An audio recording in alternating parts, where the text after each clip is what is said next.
What's going on, everybody? Welcome back to the episode of the Steelers Breakdown Podcast. I'm Nick Farabaugh here. We had a shortened day today for day two. Should have been actually a longer day. I think the Steelers, before they ended up ending practice early due to thunderstorms that came through the area, had about 4 to 5 periods left in the practice. So missed out on some football, and a few of those were definitely team periods that we missed out on. But let's talk about what we did see. And we also have a transaction to talk about, and that's where we're actually going to start. Is Chuck Clark being signed? They also tried out Marcus Williams, two former Ravens safeties. Kind of fascinating, both different players. Both do have experience in both spots, free safety and strong, even though Clark has been kind of thought to be more of a strong safety. And certainly, I would say Marcus Williams is definitely a free safety. And the Steelers right now, when you kind of look at their roster, you think, oh, they need free safety more than strong. I think they're going to give Chuck Clark a chance based on what Mike Tomlin said to actually have a shot at playing free safety. So that is something to think about when you talk about Clark. Listen, Clark has been a productive, smart football player over his career. Um, he is a player that has continued to stick around, has had some major injuries. Um, and he tore his ACL in 23, he tore his pec last year. So injuries have kind of popped up for him over the last few years, which has been certainly something that I think the Steelers are mindful of. I mean, the one thing I don't like about this room right now is all three major players in the safety room have significant injury history. We are talking about Deshaun Elliott before he came to Pittsburgh, and he only missed 2 games last year, having a lot of injuries over his career. We're talking about the same thing with Juan Thornhill, who has had calf injuries and other issues last year, and then Chuck Clark, who's had two major injuries the last 2 years. I think that's a little bit concerning to a degree, and I'm interested to see how this fits. Ramsey obviously now has to be factored into the safety room because he was working with the safeties today during individual drills. He was still out there with the safeties at points today. He's in the slot, he's outside, he's doing a little bit of everything. So Ramsey is factored into the safety room a little bit. But the Steelers kind of, I think when you look at it and look at what the Steelers kind of had with Clark now into the fold, there are some positives, there's also some negatives. And Clark is an older player. How much does he have left? I guess we'll see. Obviously, because I've been at practice, haven't had a ton of time to dive into the Jets tape from last year or the Ravens tape. Before that, I've watched enough of his Ravens tape to know, he was a solid player. But I couldn't tell how much was in the tank last year while he was playing. And he did do a little bit of team today. Nothing too crazy. There just wasn't a lot of team football today. He did get a few reps though, and most of those were actually at free safety, not strong. So something to think about. I do think when you look at this defense, their kind of schematic change is continuing. We saw Alex Highsmith and TJ Watt flipping again. I want to say this because I think it's important, but we also saw Highsmith working over the A and B gaps. That was something that I don't know if I mean I did anticipate it, but it's important to note that it is a thing because it's not just TJ Watt who's moving around. They're also moving around Alex Highsmith, and Alex Highsmith is a weapon. In general, these pass rushers today just had a great year.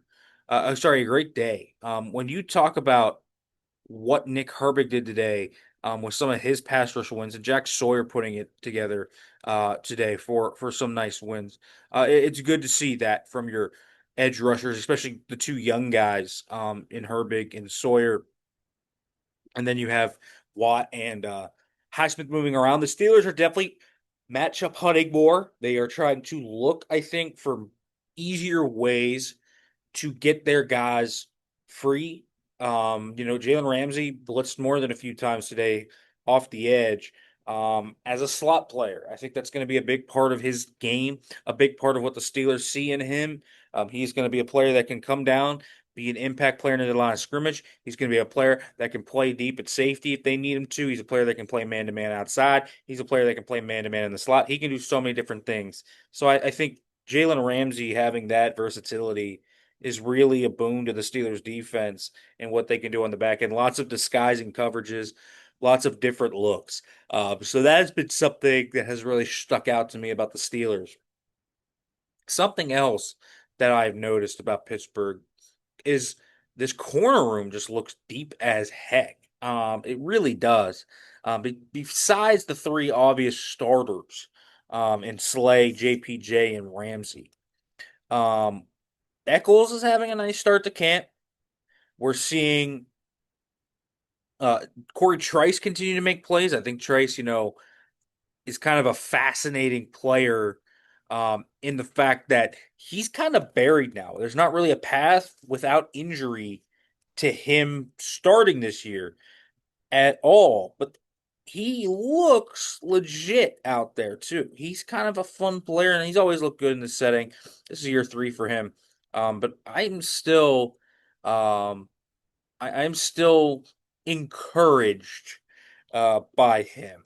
So we will see kind of how he continues that growth, but I am intrigued there. I also think Dante Kent, their seventh round rookie, has had a really good start. He had two PBUs today.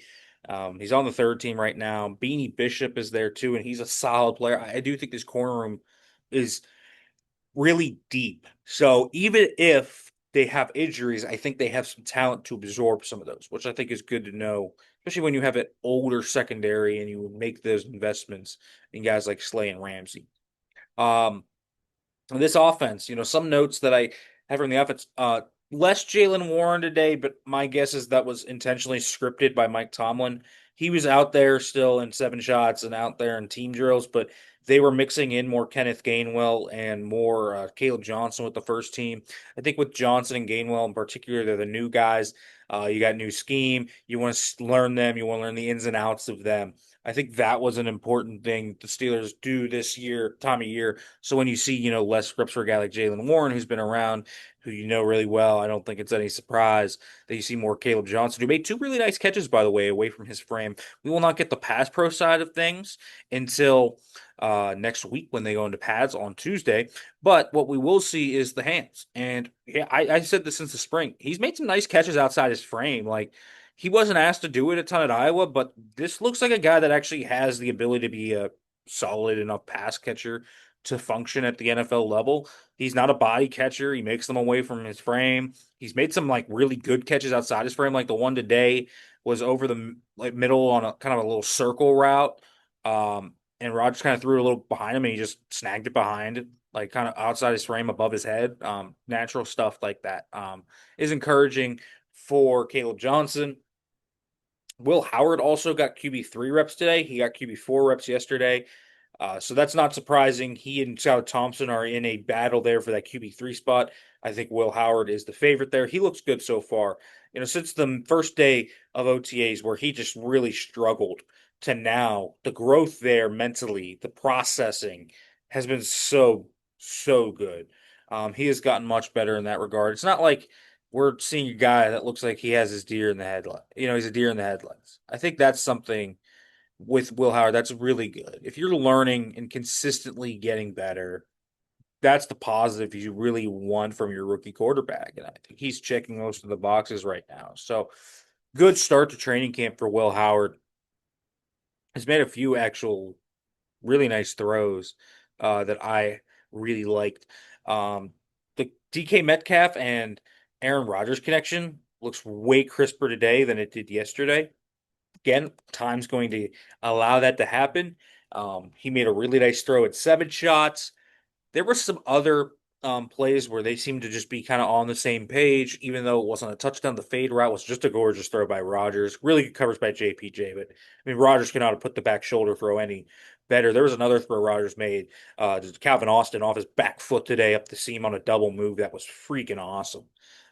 Just a lot of really, really good throws from Rodgers today. Limited. He only had like 8 or 9 because of the limited team reps today, but some of them were really good reps. He looked way more comfortable today than he did yesterday. I also really am interested to see what they do when they get into more of their 12 and 13 personnel. They've done a lot of 11 in team period right now, and that 11 personnel has mostly looked like Roman Wilson on the outside. We also haven't seen how Jonnu Smith integrates into this, so they haven't been running as much 12. When they do run 12, it's obviously Pat and Darnell, and sometimes Connor Hayward mixes in there. But we haven't seen a ton of them mixing and matching personnel yet. But we've seen Roman Wilson play a ton in the 12 personnel packages. We've seen him play outside as the wide receiver two, the Z in the 11 personnel packages and Calvin in the slot. So this team really thinks of Roman Wilson highly. I mean, he's running ahead of Robert Woods already. So that's something to keep in mind. I'll tell you what, the sleeper that has stuck out is not somebody I would have expected. It is JJ Galbraith. It is not, I shout out DJ Thomas Jones. A lot of people ask about Rock Taylor. Both those guys haven't really stuck out. In fact, DJ Thomas Jones had a ball clang off his hands yesterday. They get picked by Quindell Johnson. But really, when we look at this, Galbraith made a few nice plays yesterday, and then he made an awesome catch in 7 shots today where Howard kind of sailed a corner route in the back of the end zone, and this guy skied for it and then toe tapped it down. I thought that was really impressive from him. So JJ Galbraith, he's small. He's not really a guy that is going to block in line. He's kind of a big receiver. He's tough as nails, though. He's got great hands. I think that's something that really sticks out about him. So we'll see. I think he's definitely a practice squad candidate. Kind of is like Jonnu Smith in a lot of ways. Maybe not as explosive as the Yak, but if Jonnu ever got hurt and they needed a receiving specialist tight end, I think Goldberg actually could be an interesting player there to keep an eye on. The other thing I wanted to say, uh, wow, do I think Sebastian Castro actually has a shot too. On defense, that was the sleeper everyone talked about, and he just looks solid. I mean, he looks like he belongs. He doesn't have great athleticism. Like the speed isn't there. He's not super explosive or anything, but he's just smart. He covers ground pretty well. He's been active. So a lot of good things from Sebastian Castro just to start. Again, I'm interested to kind of see when the pads come on how we see him kind of evolve, and I'd like to see him make a few splash plays like picks in these team drills over the next few days, but I think he's off to an encouraging start too. All right, folks, make sure to like, comment, subscribe, turn the notification bell for more. Thanks for watching, everybody, and we'll be back for more.